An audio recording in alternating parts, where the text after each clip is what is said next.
Hello. आज जो मैं वीडियो आपके सामने प्रेजेंट कर रही हूँ वो कुछ थोड़ा डिफरेंट है। वो है कि how to prepare for competitive exams without stressing. तो जब हम competitive एग्ज़ाम्स की बात करते हैं, कोई भी एग्ज़ाम ले लीजिए, स्कूल का एग्ज़ाम, कॉलेज का, किसी भी प्राइवेट जॉब के लिए एंड स्पेशली गवर्नमेंट जॉब्स के लिए, जैसे यूपीएससी या एसएससी सीजीएल, एसएससी एमटीएस या किसी भी एग्ज़ाम के लिए, तो जो भी हम प्रिपरेशन करते हैं मैं उसके ऊपर आज आपको कुछ टिप्स देना चाहूँगी। और जो भी टिप्स हैं वो इस तरीके से मैंने चूज़ करे हैं कि एक बेनिफिट हो जिससे आपका स्ट्रेस ना हो, आपका फोकस बढ़े लेकिन स्ट्रेस या तो मिनिमम रहे या फिर ना हो। तो चलिए देखते हैं कुछ टिप्स जो मेरे हिसाब से काम आ सकते हैं। पहला है थिंक बिफोर इनिशिएटिंग। देखिए, जो भी एग्ज़ाम्स रहते हैं, एसएससी सीजीएल, यूपीएससी, जो भी बहुत ही टाइम कंज्यूमिंग रहते हैं। आपका ऑलमोस्ट 1 साल प्रिपरेशन का और 1 साल एग्ज़ाम देने में ही निकल जाता है। तो सबसे पहले आपको मेंटली प्रिपेयर होना पड़ेगा। इसलिए मैं कहती हूँ कि कोई भी डिसीजन लेने से, इस टाइप का डिसीजन लेने से पहले एक बार अच्छे तरीके से सोचिए। और सोचने का मतलब ये नहीं है कि आप 2 या 3 महीना उसमें बर्बाद कर देंगे या बिल्कुल ही कम, जैसे 4-5 घंटे में ही एकदम से डिसीजन ले लिया। ऐसे इम्पल्सिव ना रहें। उसकी जगह आप 1 हफ्ता आराम से लीजिए, 1 हफ्ता 10 दिन, एक बार पूरा सिलेबस देखिए और उसके बाद अपने आप से ऑनेस्ट रहिए और फिर डिसाइड कीजिए कि आप आगे जाना चाहते हैं या नहीं। सेकेंड टिप है मेक अ रूटीन। एक बार आपने यदि डिसाइड कर लिया है कि हाँ मुझे इस पर्टिकुलर एग्ज़ाम के लिए प्रिपेयर करना है, तो आपको सबसे पहले जो इम्पोर्टेंट रहेगा वो होगा एक रूटीन बनाना, जो कि बहुत इम्पोर्टेंट है, जिससे कि आपका फालतू चीज़ों में टाइम सबसे कम वेस्ट हो और जो आपका मेन फोकस है उसमें टाइम ज़्यादा बढ़ता रहे।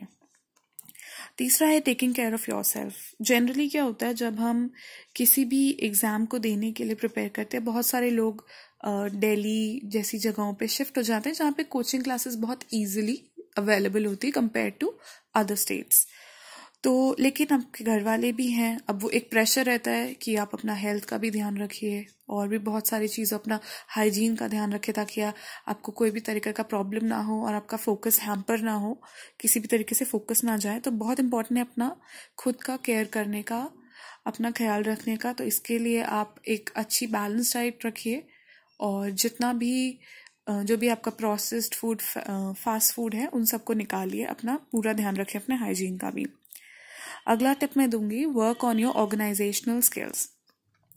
देखिए, जब हम किसी भी जॉब के लिए काम करते हैं, स्पेशली अगर कोई गवर्नमेंट जॉब है, तो जो आपका मेन फोकस, जो आपका बहुत बड़ा रिस्पॉन्सिबिलिटी होता है कि जो भी आप काम करते हैं वो जनहित के लिए होता है, एक बड़े ऑडियंस के लिए, एक बड़े पॉपुलेशन के लिए आप वो काम करते हैं।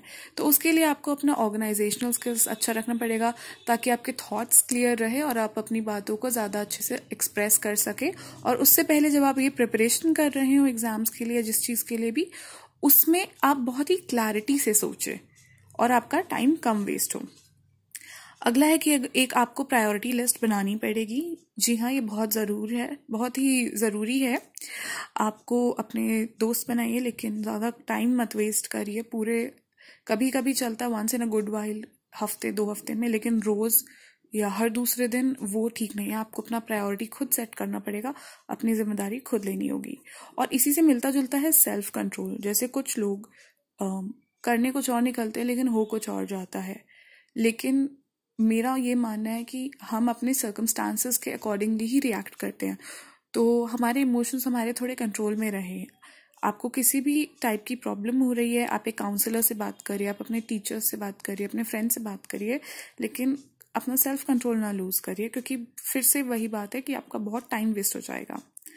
नेक्स्ट है sound sleep. It is very important कि आप हर रोज़ 6 से 8 घंटे तो सोएं ही, और आपको उसका ध्यान खुद रखना पड़ेगा। एक पैटर्न बनाइए और धीरे, कुछ टाइम लगेगा, 1 महीना या 2 महीने भी लग सकते हैं रूटीन बनाने में, पैटर्न बनाने में, लेकिन आई गिव यू एश्योरेंस कि अगर आप पूरे ऑनेस्टी के साथ बनाएंगे तो ज़रूर बनेगा।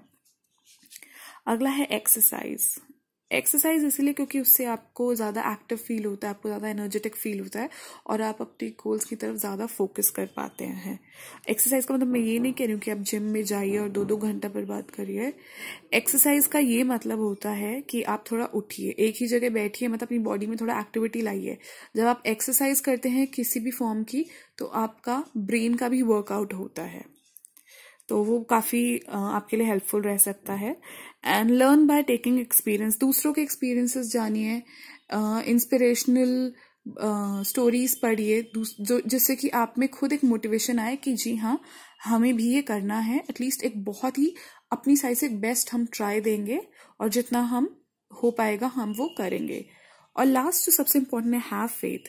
You must have faith in yourself. आपको अपने आप में विश्वास रखना होगा। देखिए, सर्कमस्टांसेस आती जाती रहती है, दुख सुख सब चलता है, लेकिन आपको अपने आप में फेथ रखना होगा। अगर आप मान लीजिए रिलीजियस है, अगर आप पूजा करते हैं या आप मेडिटेशन करते हैं, योगा करते हैं और उससे आपका आत्मविश्वास बढ़ता है, तो वो ज़रूर करिए, हफ्ते में 3-4 बार ज़रूर करिए। जो लोग रोज करते हैं उनका भी एक अलग सिस्टम रहता है, लेकिन अपने ऊपर और अपने सर्कमस्टांसेस के ऊपर हमेशा एक अच्छा फेथ बनाए रखिए। तो ये कुछ टिप्स थे मेरी तरफ से। अगर आपको अच्छा लगा हो तो प्लीज़ चैनल को वीडियो को लाइक कीजिए और चैनल को सब्सक्राइब कीजिए। और अगर आपको ऐसी ही और ज़रूरतमंद वीडियोस और चाहिए हो तो ज़रूर कमेंट कीजिए। Thank you and have a great day.